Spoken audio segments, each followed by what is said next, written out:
Alistair Bunkle. Alistair, what's happening?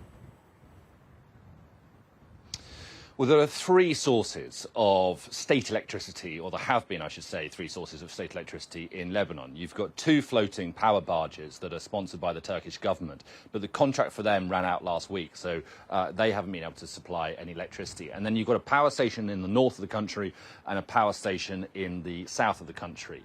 And both of those have run out of enough fuel to keep generating power, thereby meaning that there is no provision of state electricity at the moment in Lebanon. So people are now resorting to personal private generators. That has its own problems as well, because fuel is short and hard to get hold of, and fuel is incredibly expensive.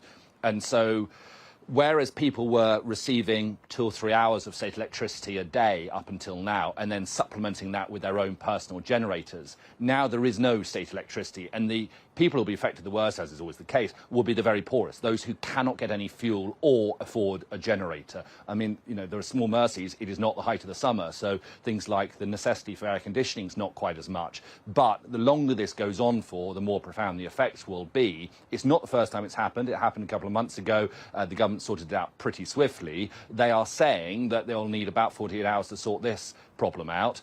We'll see. But as I say, I think the longer it goes on for, the more that patients will run out on the streets. Alistair, give us the context for all of this, because it didn't obviously happen overnight. And there are many that would argue Lebanon is a country on the verge of complete and utter meltdown.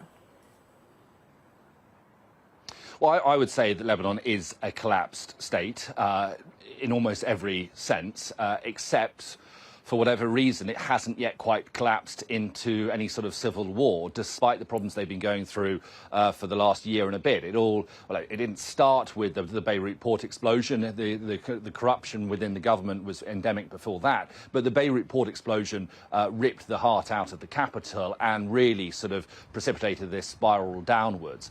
Inflation is so rampant in Lebanon that it has been compared by the World Bank to that of Weimar Germany and Zimbabwe. You know, we are talking that kind of level of inflation. So even middle-class, previously wealthy Lebanese are now finding themselves finding life very, very difficult as well. They are often then leaving Lebanon to go elsewhere, and access to really basic stuff, food, basic medicine. When I was there a couple of months ago, we met people who just couldn't even get paracetamol off the shelves of pharmacies. And then you've got long queues of cars and vehicles waiting at the petrol stations in and around Lebanon to try and fill up with precious reserves of fuel.